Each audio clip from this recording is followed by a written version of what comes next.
আসসালামু আলাইকুম। Hello viewers, আজকে আমি রান্না করব হচ্ছে গরুর মাংস। তাই এখান থেকে আমি প্রায় 2 কেজির মতো গরুর মাংস নিয়েছি, আর প্রয়োজন মতো পেঁয়াজ, আর নিয়েছি এখানে একটা টমেটো, 2টা শুকনা মরিচকে আমি কেটে নিয়েছি, আর নিয়েছি হচ্ছে রসুনের কোয়া। এখন আমি পেঁয়াজকে কিছুটা ভেজে মাংসের উপরে দিয়ে দিব 4 চামচের মতো আদা রসুন বাটা। আদা রসুন বাটাটা দেওয়া আমার হয়ে গেছে। এখন আমি দিব 3 চামচের মতো মরিচ গুঁড়ো, আর মরিচ গুঁড়োটা আপনারা দেবেন আপনাদের পছন্দ অনুযায়ী। যে ঝাল বেশি খায় তার জন্য বেশি, যে ঝাল কম খায় তার জন্য কম। আর দিয়ে দেব এখানে 1.5 চামচের মতো হলুদ গুঁড়ো। আমি এখানে জিরা, গরম মশলা, তেজপাতা, লবঙ্গ সব কিছু একত্রে গোলমরিচ সহ একটা পেস্ট তৈরি করেছিলাম, ওইখান থেকে দিয়ে দিব 2 চামচের মতো, আর দিয়ে দিব পরিমাণ মতো লবণ।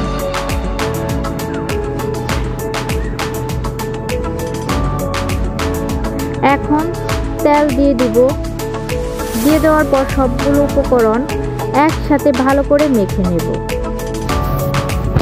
মশলাটাকে ভালো করে মাখতে হবে, যাতে প্রতিটা পিসের ভেতরে মশলা ঢুকে এমনভাবে মাখতে হবে। ভালো করে মাখার পর আধা ঘন্টার মতো রেখে দিতে হবে ঢাকনা দিয়ে ঢেকে। এখন আমি মশলাটাকে ভালো করে মেখে নেব।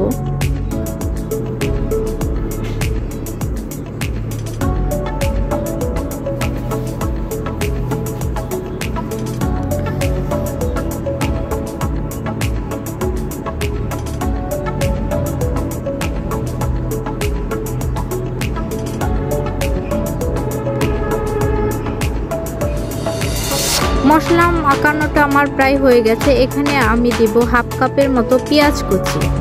পেঁয়াজ কুচি দেওয়ার পরে মশলাটাকে আমি আবার কিছুক্ষণ মাখব।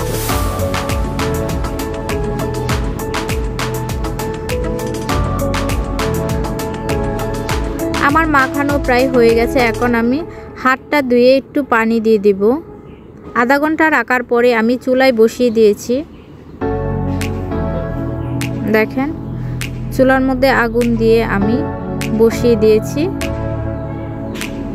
ঢাকনা দিয়ে ঢেকে দেব। কিছুক্ষণ পর ঢাকনা তুলে নাড়া দিতে হবে, যেহেতু আমি এখানে কোনো পানি ব্যবহার করিনি।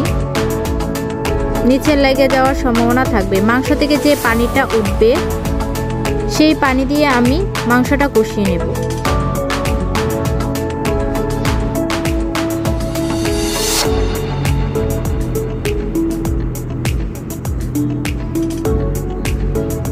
ঢাকনা দিয়ে আমি ঢেকে দেব। কিছুক্ষণ পর ঢাকনাটা তুলব। দেখেন, মাংস থেকে পানি উঠেছে।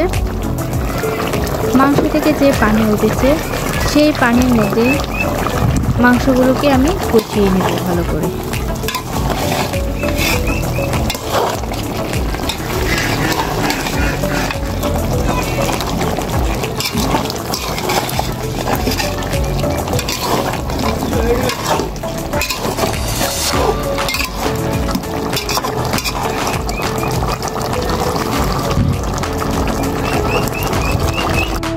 আবার কিছুক্ষণের জন্য ঢাকনা দিয়ে ঢেকে দেবো। ঢাকনা তুলে আবার নাড়া দিতে হবে।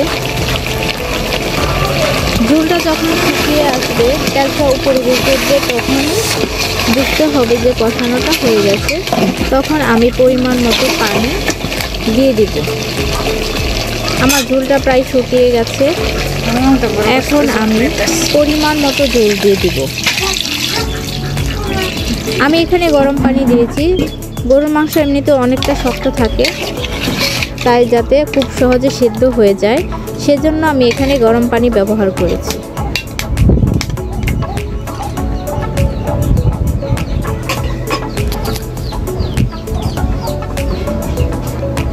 এখন আমি ঢাকনা দিয়ে ঢেকে দেব। কিছুক্ষণ পর ঢাকনা তুলে নাড়া দিতে হবে।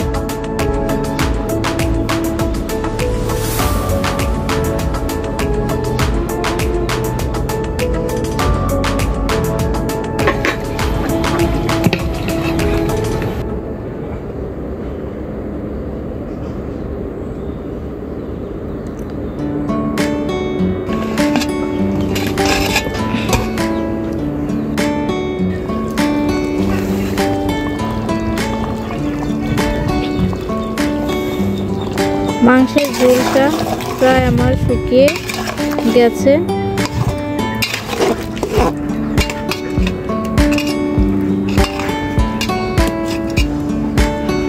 একটা মাংস তুলে দেখবো আমি সিদ্ধ হয়েছে কিনা।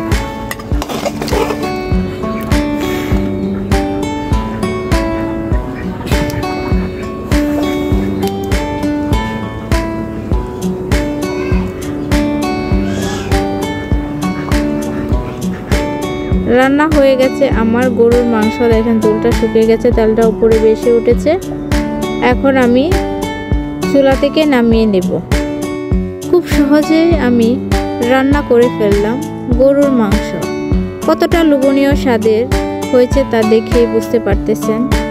ঘরের সাধারণ উপকরণ দিয়ে আমি রান্না করে ফেলেছি গরুর মাংস।